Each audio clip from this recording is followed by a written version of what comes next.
मैं डॉक्टर सुषमा सिंह, संस्थापकों में से एक हूँ साहित्य साधिका समिति की। आज हम लोग सारस्वत सम्मान दे रहे हैं रेणु अंशुल जी को, और आपकी साहित्य सेवाओं को हमने जाना तो हमें लगा कि हमें इनका सम्मान करना चाहिए, तो हमने इन्हें आमंत्रित किया और ये खुशी से तैयार हो गई। ये हम लोगों की सौभाग्य की बात है। आज के हरियाली तीज का मुख्य आकर्षण क्या रहा? हरियाली तीज का मुख्य आकर्षण गाना बजाना, सावन के गीत, वर्षा पर कविताएं।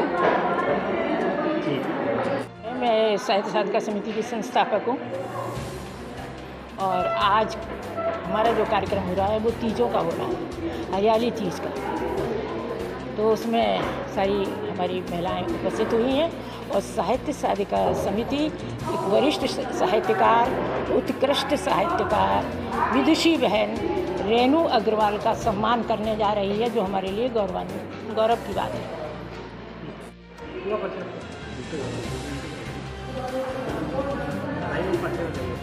मैं रेणु अंशुल हूँ और साहित्यकार हूँ। आज मुझे यहाँ सम्मान के लिए बुलाया गया है साहित्य साधिका समिति की तरफ से, और मैं बहुत खुश हूँ क्योंकि ऐसे मौके किसी भी रचनाकार की ज़िंदगी में बहुत खुशियाँ लाते हैं। उसे और क्या चाहिए? उसे यही चाहिए कि लोग उसकी कृति को, उसकी रचना को सराहें, उसे प्रशंसा मिले, उसका नाम हो, उसकी कृति पहचानी जाए। और गाथा पंचकन्या के लिए बेसिकली मैं यहाँ आई हूँ। गाथा पंचकन्या मैंने इसी साल रिलीज़ हुई है, लॉन्चिंग हुई है उसकी, और ये पौराणिक पात्रों के ऊपर कहानी है। आप सभी ने सुना होगा कि हमारी जो पंचकन्या है उन्हें शास्त्रों में बहुत पवित्र माना गया है, और ऐसा कहा जाता है कि अगर कोई सुबह उठकर इनका चेहरा देख ले तो उसका दिन बहुत शुभ होता है।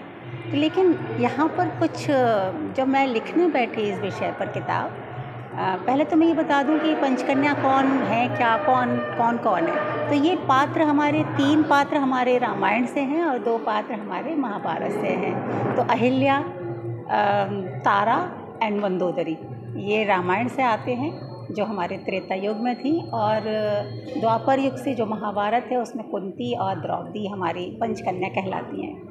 तो इस विषय पर एक थोड़ा सा लोगों में प्रश्न रहा अनसुलझा सा कि पर पुरुष के साथ होने पर भी इन कन्याओं को पवित्र क्यों कहा जाता है।